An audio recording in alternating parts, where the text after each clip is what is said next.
अस्सलामुअलैकुम। एक बादशाह ने अपने 3 वज़रा को बुलवाया और कहा कि तीनों एक एक थैला मेरे लिए अच्छे अच्छे फल भर कर लाओ। तीनों वज़रा बादशाह के उस हुक्म पर हैरान रह गए और तीनों एक एक थैला लेकर अलग अलग बाग में दाखिल हो गए। पहले वज़ीर ने कोशिश की कि बादशाह के लिए अच्छे अच्छे और इनके पसंदीदा फल जमा करे। इसने बहुत मेहनत करके अच्छे अच्छे और मज़ेदार फलों से थैला भर लिया।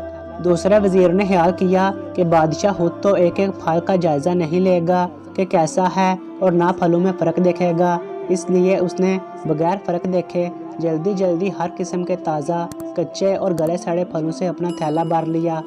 और तीसरे वज़ीर ने सोचा कि बादशाह की तवज्जो सिर्फ थैले पर मरकूज़ होगी, थैले में क्या है बादशाह नहीं देखेगा। यही सोचकर वज़ीर ने थैले में घास फूस और पत्ते भर लिए और मेहनत से बच गया और वक़्त बचा लिया।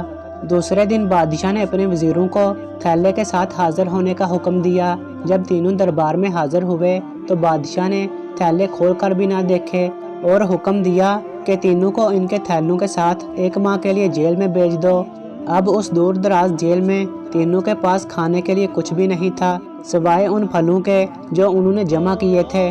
पहला वज़ीर जिसने अच्छे अच्छे फल जमा किए थे वो मज़े से इन फलों से गुजारा करता रहा, यहाँ तक कि 1 माह आसानी से गुजर गया। दूसरा वज़ीर जिसने ताज़ा और कच्चे गले सड़े फल जमा किए थे उसके लिए बड़ी मुश्किल हुई।